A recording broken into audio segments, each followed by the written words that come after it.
E aqui eu quero a sua atenção. Eu quero que você, de fato, se você está na correria me ouvindo, se você está fazendo outras coisas, eu quero que você pare tudo, tudo, tudo, tudo, tudo, e preste atenção no que eu tenho a dizer para você. O Contarato, ele disse algo na sabatina do Zanin que passou despercebido por muitos, e eu não vi ninguém na imprensa nem elogiando, nem criticando. Ou seja, a fala do Contarato foi uma fala que ninguém prestou atenção. Mas eu considero a mais perigosa de todas. Eu vou até ver se eu consigo achar esse trecho do Contarato na sabatina. O Contarato é senador pelo estado do Espírito Santo, e ele falou algo, assim, assustador, gente, é sério, não é brincadeira. Puxa vida, eu tô aqui com um outro YouTube que não tem. Deixa eu ver se eu consigo esse aqui. Eu vou ter que pegar a senha aqui em algum lugar. Eu vou fazendo duas coisas ao mesmo tempo, tá, gente? O Contarato, ele disse na sabatina que os ministros da Suprema Corte têm 3 funções, né? Ele disse que a primeira função deles é ser antimajoritário, o que é uma loucura, isso não existe. A segunda era ser a favor de minorias, isso também não existe. O judiciário nunca serviu para isso. E por último, ele disse que a função do judiciário era ser iluminado. E de fato, deixa eu ver se eu acho aqui agora, sabatina Zanin completa. Vamos ver se eu acho aqui. Sabatina Zanin completa. 7 horas de sabatina. Será que eu vou conseguir achar aqui? A TV Fórum, Rádio Bandeirantes. Eu queria o Contarato na sabatina do Zanin. Deixa eu ver aqui. Contarato. Vamos ver se alguém pegou o trecho dele. O trecho em que ele fala isso, né? Ele fala que o ministro da Suprema Corte tem que ter essas 3 categorias. E de fato eu não vou achar facilmente aqui. Vou ficar devendo a vocês o vídeo, mas é um absurdo o que o Contarato falou. E no Brasil tem-se manda o link para mim. O Michel mandou ali. Michel, eu vi aqui uma da 6 horas assim do Zanin. Tudo site esquerdista, TV Fórum. Eu não sei se eu vou encontrar facilmente, mas é um trecho onde o Contarato, ele fala ali na sabatina. É logo antes do Magno Malta. Então, se correr um pouco ali, vocês vão ver a parte do. Aqui, ó, Magno Malta falando. Eu não sei se era antes ou depois do Magno Malta, o Contarato. Eu acho que foi antes. Eu até cheguei aqui no Magno Malta. Ó. Achei a fala do Contarato. Eu vou colocar aqui para vocês, porque eu quero pausar. É óbvio que ele tem um trecho ali que ele fica se fazendo de vítima pelo fato dele ser homossexual. E ele foi muito bem assessorado para falar o que disse, porque ele fala uma caralhada de verdades no início e depois mete o caô brabo, né, de dizer que tudo aquilo que ele está falando é referente ao fato dele ser homossexual. Deixa eu colocar aqui para vocês. Esse aqui é o vídeo. Vamos acompanhar. Vou dar o play aqui. Olha só. Do brilhante senador veneziano Vital do Rego. Eu queria iniciar essa minha fala e meu questionamento,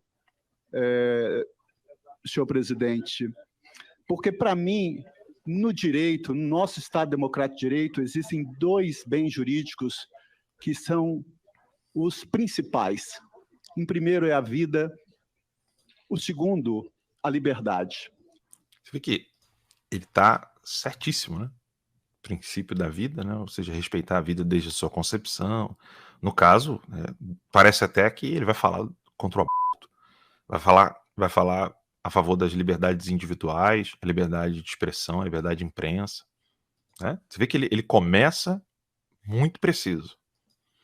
E a indicação de Vossa Excelência, na minha humilde opinião, representa a materialização da garantia e dos princípios aos direitos fundamentais, inerente a todo cidadão. Ele está dizendo que a materialização, ou seja, você percebe que tem uma coisa de culto. Eu não estou brincando, tá? Eu estou falando sério, por isso que eu quero que você preste muita atenção nesse momento aqui do vídeo, tá? Ele coloca o Zanin em caráter de culto. Materialização no sentido de encarnação. Eu não estou brincando, tá? Isso é bem sério. E a encarnação dos princípios fundamentais do direito, que é a proteção da vida humana e a liberdade. Assim, bem dizer, as duas primeiras emendas da Constituição americana. A liberdade e a defesa da própria vida. E ele fala que o Zanin é a encarnação, ou seja, ele fala a materialização, né? É como se fosse uma encarnação desses princípios. Vamos continuar. E dizendo que o Zanin, ou seja, o fato de um ladrão, corrupto, comunista, safado, igual o Lula, colocar o próprio advogado, que já tinha recebido milhões do próprio partido, óbvio, né? O dinheiro do partido é o dinheiro do pagador de impostos. Esse dinheiro foi todo para o colo desse advogado, que agora vai virar ministro da Suprema Corte. E, segundo o Contarato, isso é, como na palavra dele, a materialização dessa maravilha. E eu pontuo por quê? A Declaração Universal de Direitos Humanos, no artigo 10, diz que todo ser humano tem direito a ser julgado por um tribunal independente e imparcial. Você pensa o quê? Ele vai dizer: você não pode ser ministro da Suprema Corte. Porque se encontrarmos alguma coisa contra o Lula, você não pode estar lá. Isso está na Declaração dos Direitos Humanos. Ou seja, o Alexandre de Moraes não pode fazer inquéritos quando ele é a vítima. Né? Ele está citando... Veja que a introdução dele é quase impecável. Ele está dizendo exatamente como deve ser um tribunal. Ao mesmo passo, o Pacto de São José da Costa Rica, no artigo 1º, diz que toda pessoa tem que ser ouvida com as devidas garantias por um órgão independente e imparcial. O que não aconteceu com nenhuma das vítimas do Alexandre de Moraes em seus inquéritos. Porque não é nenhum julgamento. Ele está usando o Pacto de São José da Costa Rica, que é o mesmo pacto que, por exemplo, permite a todo brasileiro fazer homeschooling. E digo mais, o Pacto de São José da Costa Rica, ele é supraconstitucional, porque ele, na verdade, a Constituição é a lei máxima do país, né, a Carta Magna, mas o Congresso Nacional, ele ratificou tudo que foi falado nesse encontro, né, nessa resolução desse Pacto de São José da Costa Rica, ou seja, um pacto de direitos humanos, um pacto entre países, e o Brasil é consignatário. Ele está falando aqui que esse Pacto de São José da Costa Rica, que impede o aborto, está lá no Pacto de São José da Costa Rica. Uma hora a gente vai fazer uma transmissão só sobre isso. Lá protege a candidatura independente, ou seja, quem é consignatário do Pacto de São José da Costa Rica deveria de ter, como tem aqui nos Estados Unidos, a candidatura sem partido. Você lançar sua candidatura sem nenhum partido. Você não precisa estar afiliado a partido político. Isso está no Tratado de São José da Costa Rica. Não é permitido no Brasil. Homeschooling, contra o aborto e candidatura independente. Fora tantas outras coisas. Vamos continuar. E aí a nossa Constituição Federal consagra no artigo 5º, item 55, que a todos os litigantes em processo judicial e administrativo são assegurados o contraditório e ampla defesa. O princípio da isonomia processual, da paridade de armas, o Código de Processo Penal, quando determina que o juiz dar-se-á por suspeito quando tiver aconselhado qualquer das partes. Você vê que ele não domina nada do que ele está falando. Até agora aqui não é o Contarato. São os assessores que falaram, fala isso aqui, porque isso aqui é bom. E é verdade, tudo que ele está dizendo ali é verdadeiro, só que nada disso, nada, foi respeitado em relação ao Bolsonaro, em relação aos apoiadores do presidente Bolsonaro, em relação a jornalistas de direita. Nada disso que ele está falando ali foi respeitado. Absolutamente nada. Ou seja, você vê, óbvio, pela insegurança dele, ele está lendo um texto, ele está pegando um texto ali, e fazendo aquele ar de eu sou senador, sei do que eu estou falando. Está lendo um texto de um assessor. Ponto final. Faço questão aqui de ressaltar que o Código de Ética da Magistratura, também no artigo 1º, diz que o magistrado tem que se portar de forma imparcial nos seus julgamentos. Ele tem que ficar equidistante, ou seja, guardar a mesma distância entre o titular da ação penal e o assistido, no caso, representado pelo advogado, seja pela defensoria ou por um advogado particular. Enfim. Que o magistrado, no artigo 9º, também diz que tem que dispensar às partes igualdade de tratamento. Eu falo isso porque hoje, quando eu ouço colegas aqui falar em... Peraí, Contarato, quando você começar a falar, eu que tenho que falar. Quando ele começa agora a falar como Contarato mesmo, você vê que não existe um silogismo perfeito entre os princípios que ele elencou e as resoluções que ele vai tirar. Aí é ele. Aí já não é mais o assessor. Olha só. Moralidade, em quebra do princípio da imparcialidade, quando o Brasil assistia o que foi feito com a nossa Constituição Federal, em nome de um combate à corrupção, foi Vossa Excelência que estava lá, como guardião da espinha dorsal do Estado Democrático de Direito, que é a Constituição da República Federativa do Brasil, defendendo o segundo principal bem jurídico. Maluco, como é que o cara é advogado e é guardião da democracia? Eles falam em linguagens ritualísticas. Eu quero que vocês prestem muita atenção nisso, tá?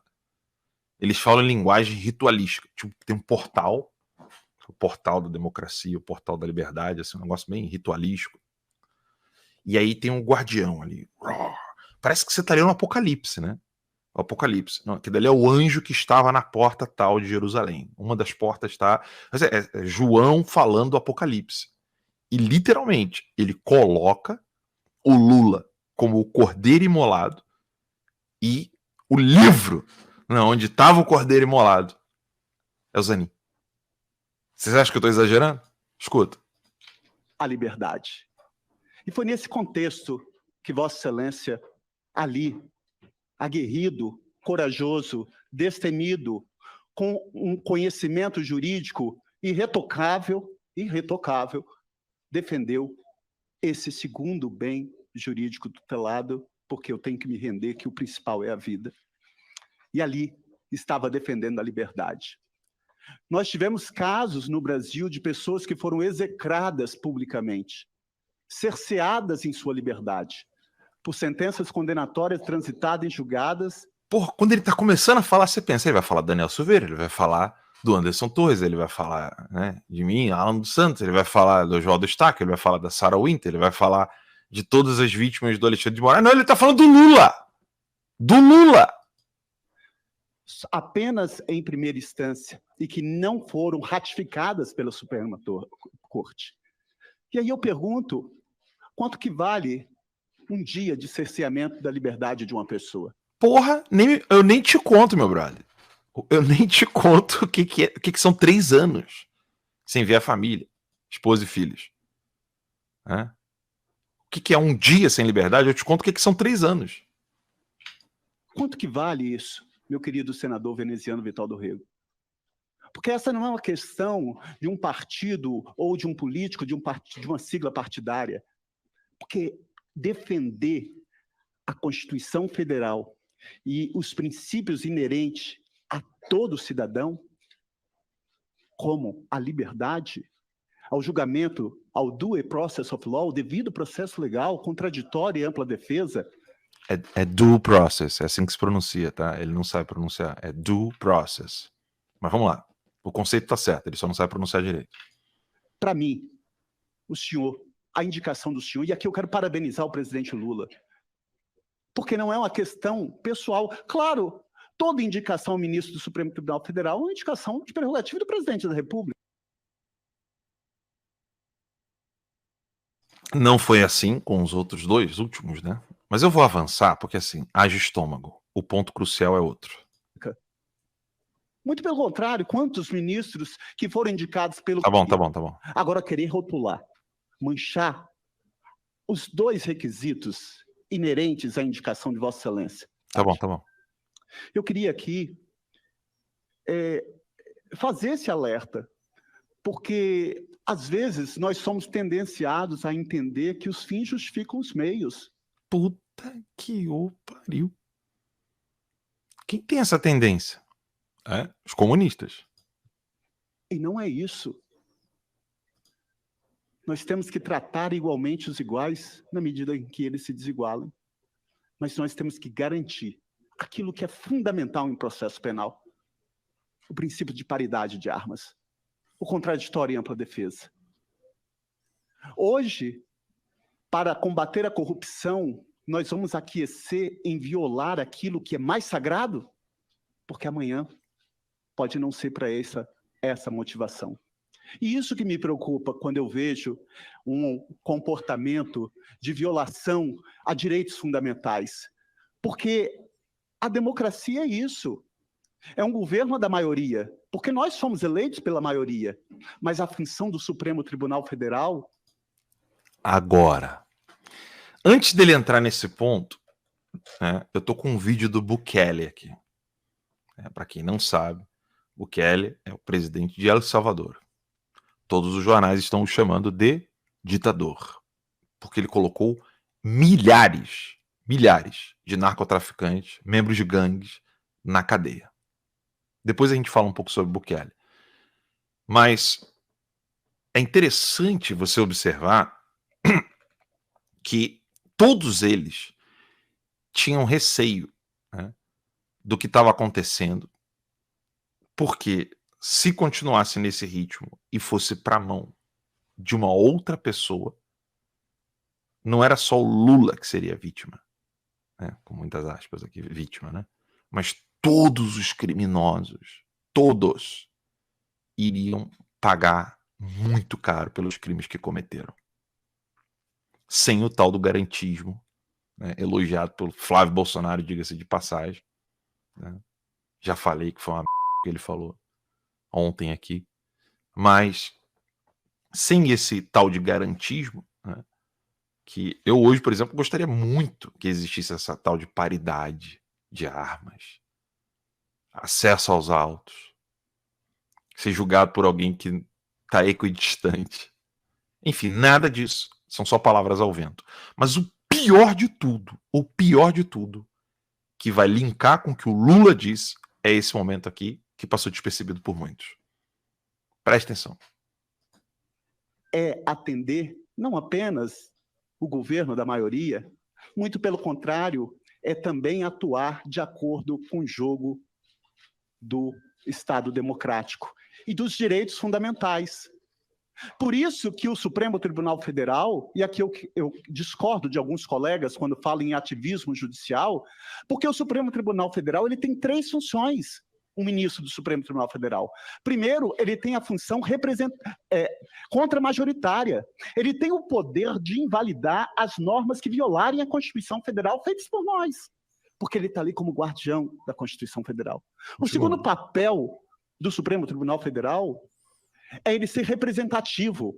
O judiciário não pode se eximir de dizer o direito, então ele tem que estar ao seu tempo e sua hora, aplicando, dando o direito, inclusive das minorias. E o terceiro papel de um Supremo Tribunal Federal, talvez um dos papéis que tenha que ser utilizado, claro, com muita cautela, é um papel iluminado. Claro, com muita cautela. Antes de eu vou voltar um segundinho aqui. Antes do segundo, acho que eu voltei 5 segundos. Um dos papéis que tenha que ser utilizado, claro, com muita cautela. Claro, com muita cautela. Antes da gente chegar no ponto que tem que ser usado com muita cautela, eu sempre digo aqui para vocês, os revolucionários não pensam como pessoas normais. Já falei isso várias vezes aqui para vocês. E por que eles não pensam como pessoas normais? Porque uma pessoa normal, ela... Vocês sabem muito bem. Uma pessoa normal, ela tem uma noção, né, de contraditório, né? Você está falando uma coisa e está pensando uma outra completamente diferente. E quando você faz isso, você se dá conta imediatamente. Mas não o Contarato, não os revolucionários. Eles não têm a mínima ideia dessa loucura que eles colocam como algo natural, algo que, assim, para eles não tem nenhum problema. Que é o fato dele dizer que no primeiro ponto, né, eu fiz assim, né, o primeiro princípio, segundo ele, do judiciário é ser contra-majoritário, e o segundo, ser representativo. Ou seja, ele discorda do ativismo, defendendo o ativismo. Mas eu falo para vocês, ele não tem ideia do quão contraditório é isso. Como é que você pode dizer? Porque a definição de ativismo judicial é o seguinte: o juiz, que está a lei, né? Vou pegar um livro qualquer do Ivan Illich, né? Um livro muito bom. Inclusive, estou lendo esse livro com o grupo de. Lendo não, né? Comentando e acompanhando esse livro e tantos outros assuntos com um grupo de pais, de assinantes, tanto do Locals quanto do Notícias Sem Máscara, num grupo de WhatsApp. A gente tem reunião semanal. Então, quem quiser fazer parte, né, entre aqui no link terca.locals.com ou noticiasemmáscara.com, torne-se um assinante e aí você vai poder fazer parte desse grupo lá com a gente. Pois bem, voltando ao assunto. O juiz, ele é aquele que pega a lei, lê a lei e aplica a lei. E aí, como existem várias leis que vão surgindo no debate da Casa Legislativa, cabe ao judiciário olhar a lei máxima, que é a Constituição, e ver se alguma dessas leis novas que vão surgindo, se elas vão agir, ou se elas têm a natureza delas, é ser contrária aos princípios e aquilo que está estabelecido na Constituição. E isso não quer dizer que ele vai ser contra-majoritário ou que ele vai ser representante de alguém. Ele não é representante de ninguém. Nenhum juiz representa porra nenhuma. O juiz ele só tem que garantir que a Constituição seja resguardada, protegida e não possa ser violada. E se alguém violar, ele declare que aquilo dali não tem peso de lei, porque ele é o juiz. Essa é a função do juiz. O juiz não está ali para representar ninguém, nem para bem, nem para mal. É a letra da lei. Pelo menos entre a escola que fundou essa Constituição de 88.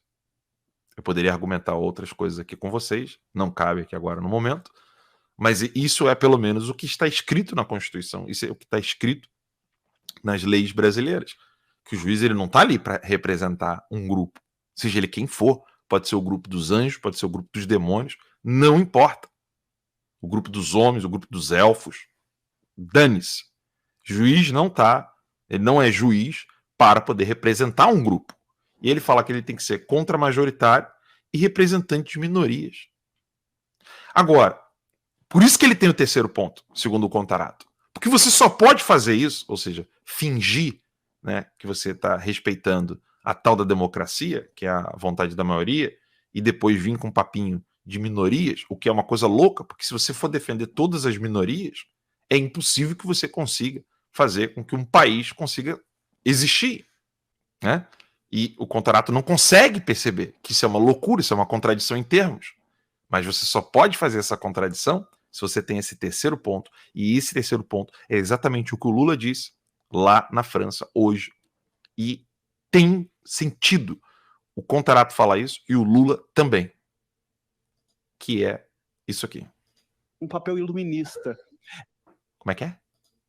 O papel iluminista. Vou botar ele na tela para vocês. Espera aí. O papel iluminista.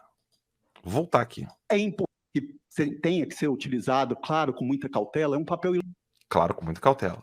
iluminista. É empurrar a história para o rumo certo. E aqui eu dou. Peraí, empurrar a história para o rumo certo. Quem é que determina isso?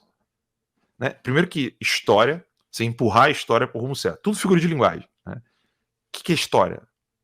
Como é que você empurra a história para o rumo certo? A história é um livro? A história é um grupo de pessoas? A história é uma população? A história é todo mundo dessa população, ou só os ricos, ou só os pobres, ou o rico e o pobre, o trabalhador, o empregado, o político, o não político, o cidadão comum, o militar. O que está chamando de história? É empurrar todos. Porque quando você fala em empurrar as pessoas para a escolha certa, né, você tá. O verbo que ele utilizou ali está muito claro na cabeça dele. Lembre-se, ele não está lendo mais texto. Esse é o contarato nu e cru. Tá? Empurrar é literalmente você cercear o livre-arbítrio de alguém. Porque empurrar é diferente de influenciar, é diferente de convencer, é diferente de falar, é diferente de debater. Empurrar é empurrar.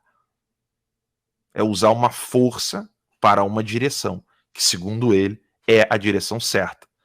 O que é uma loucura também, porque se você pegar a linha histórica, né, o ontem, o hoje e o amanhã, e você sai dela, né, é óbvio que quando você sai dessa linha, o ontem já não é mais ontem, o presente já não é mais presente e o amanhã já não é mais futuro. Né? Tudo é passado. Você olha tudo como passado. A não ser que você seja Deus, você seja ato puro, você seja o instante que, sempre, que não começou e não terá fim, a não ser que você seja eterno, a não ser que você seja Bafomé, a não ser que você seja um demônio. Né? Você quer olhar as coisas e julgá-las, dizendo que essa é a direção correta. Ou você é Deus, ou você quer ser Deus. Então, se você é... A gente sabe que Contarato não é Deus. A gente sabe que Lula não é Deus. A gente sabe muito bem que nenhum desses homens são divinos. Então, se eles não são divinos, eles querem ser divinos. E se eles querem ser divinos, isso significa que eles estão no mesmo papel de Lúcifer. E é muito sério isso que eu estou falando para vocês. É um papel satânico, luciferino. Você dizer que vai empurrar a sociedade para o lado certo, porque você sabe qual é o lado certo que a sociedade tem que caminhar. E isso você vai fazer iluminado. Iluminado por quem? Iluminado pela Sagrada Escritura? Não, porque a Sagrada Escritura não deixa o Contarato fazer o que ele quer fazer nos atos sexuais dele. E aí? Vai ser iluminado por quem? Dou 3 exemplos. Em 1954, quando a Suprema Corte dos Estados Unidos, ela impediu, acabou com a segregação de crianças negras nas escolas. Acabou com isso. Ela foi contrária a uma decisão majoritária. Depois, o Supremo Tribunal da África do Sul, quando acabou com a pena de morte. Depois, em Israel, quando impediu a prática da tortura, inclusive os condenados pela prática de terrorismo. E aqui eu cito o Brasil, quando o Supremo Tribunal Federal reconhece o casamento entre pessoas do mesmo sexo. Ele vai corrigir depois dele, né? É seco, mas não é seco, não é sexo. Pessoas do mesmo sexo. É óbvio que o Contarato não sabe a diferença entre dizer pessoas do mesmo sexo e ideologia de gênero, que acaba com o sexo. Então não tem sexo. A ideologia de gênero ela é contra os homossexuais. Mas você vê, é isso que significa estar iluminado, segundo o Contarato. É impressionante você observar que a iluminação que tem que ter um juiz, segundo o Contarato, é a iluminação para poder permitir o casamento. Aí depois ele vai levantar ali algumas questões meramente civis, né? Como, por exemplo, herança. Ele vai falar um monte de coisa ali. E quem inventou o Estado democrático de direito que se vire com isso aí, né? Porque o Estado democrático de direito é quem determina se você nasceu ou não. Se você não tiver documento, significa que você não nasceu. Se você não tiver documento, não significa que ninguém sabe se você morreu. Documentalmente falando, na burocracia do Estado é assim que funciona. Então, o Estado que inventou a cidadania, o Estado que tirou o batismo e transformou em certidão de nascimento, o Estado que tirou o matrimônio e chamou de... tirou a sacramentalidade do matrimônio e chamou de casamento civil, o Estado que tirou o funeral, a unção dos enfermos e o funeral, a pessoa que vai ser enterrada numa igreja, transformou isso em certidão de óbito, Agora, vocês que inventaram, né? Vocês que gostam dessa bosta de Estado Democrático de Direito, que se virem com isso. Mas é impressionante como que você tem um paralelo entre o Lula na França falando em querer vitimizar, ou seja, você vai ter que pagar, você tem uma dívida, você vai ter que cumprir com essa dívida, e falar de iluminismo, e isso não causar escândalo.